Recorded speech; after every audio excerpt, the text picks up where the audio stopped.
आखिरकार यूपी के बाहुबली मुख्तार अंसारी को पंजाब से निकालकर उत्तर प्रदेश की जेल में लाने में यूपी सरकार को कामयाबी मिल ही गई। यूपी की सरकार को मुख्तार अंसारी को यूपी लाने में सुप्रीम कोर्ट तक का दरवाजा खटखटाना पड़ा। आपको मालूम है मुख्तार अंसारी की तरफ से सुप्रीम कोर्ट में क्या क्या दलीलें दी गई।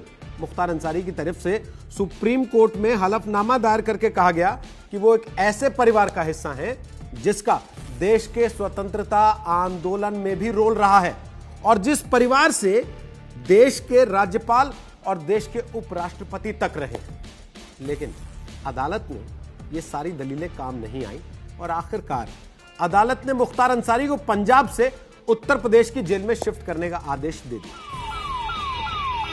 मुख्तार अंसारी कब लाया गया, कैसे लाया गया, क्या क्या इंतजाम किए गए, ये सारी खबरें तो आपने देखी हैं। लेकिन आज हम आपको मुख्तार अंसारी के बैकग्राउंड के बारे में बताएंगे। पूर्वांचल के इस रहस्यमय डॉन मुख्तार अंसारी पर भले ही दर्जनों मुकदमे दर्ज हो, लेकिन सिर्फ गाजीपुर जिले में नहीं बल्कि पूर्वांचल के कई जिलों में मुख्तार अंसारी के पूरे परिवार को बड़े सम्मान की नजर से देखा जाता है। मऊ में अंसारी परिवार की इस इज्जत की एक वजह है इस खानदान का गौरवशाली इतिहास, जिस खानदान से मुख्तार अंसारी ताल्लुक रखता है।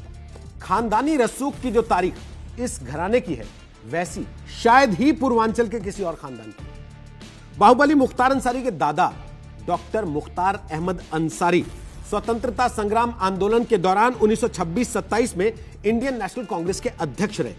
1930 में जब महात्मा गांधी ने नमक पर टैक्स लगाए जाने के विरोध में सत्याग्रह किया था तो मुख्तार अंसारी के दादा उनके साथ कंधे से कंधा मिलाकर खड़े थे और गाजीपुर का जिला अस्पताल आज भी उन्हीं के नाम पर है। मुख्तार अंसारी के दादा की ही तरह मुख्तार अंसारी के नाना भी देश की नामचीन हस्तियों में से एक थे। बहुत कम लोगों को यह बात पता है कि मुख्तार अंसारी के नाना थे महावीर चक्र विजेता ब्रिगेडियर मोहम्मद उस्मान अंसारी, जिन्होंने 1947 की जंग में न सिर्फ भारतीय सेना की तरफ से नौशेरा की लड़ाई लड़ी बल्कि हिंदुस्तान को जीत भी दिलाई।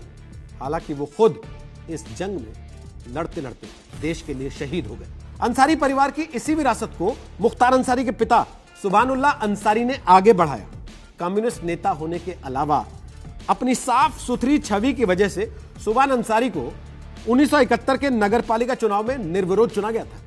इतना नहीं, भारत के पिछले उपराष्ट्रपति हामिद अंसारी भी मुख्तार के रिश्ते में चाचा लगते हैं। वो उपराष्ट्रपति होने से पहले विदेश सेवा में थे और अलीगढ़ मुस्लिम विश्वविद्यालय के वाइस चांसलर भी रहे।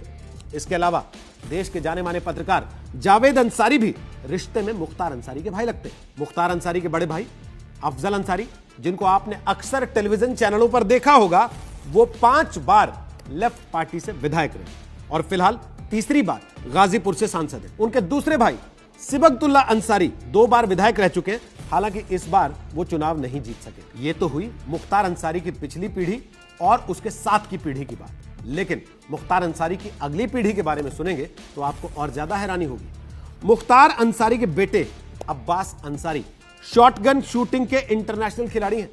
टॉप शूटर्स में शुमार अब्बास न सिर्फ नेशनल चैंपियन रह चुके बल्कि दुनिया भर में कई पदक जीतकर वो देश का नाम रोशन कर चुके। अंसारी परिवार की राजनीतिक विरासत को आगे बढ़ाने की जिम्मेदारी अब अब्बास अंसारी की ही है, जिन्होंने 2017 में मायावती की पार्टी बीएसपी से चुनाव तो लड़ा लेकिन जीत हासिल नहीं कर सके। पर कहते हैं ना, सबके अपने अपने कर्म होते हैं। परिवार के पुण्यों से कोई अपने पाप का घड़ा बैलेंस नहीं कर सकता।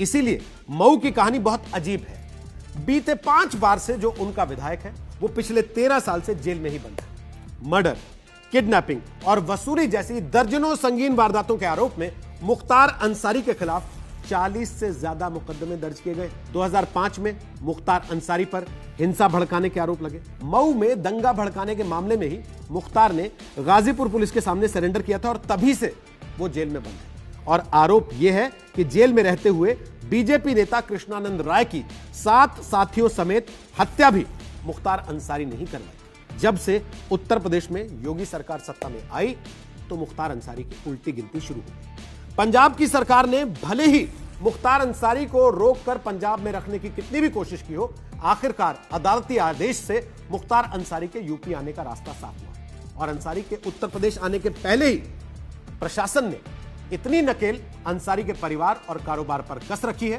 कि उसके कई कारोबार लगभग खत्म ही कर दिए जा चुके हैं।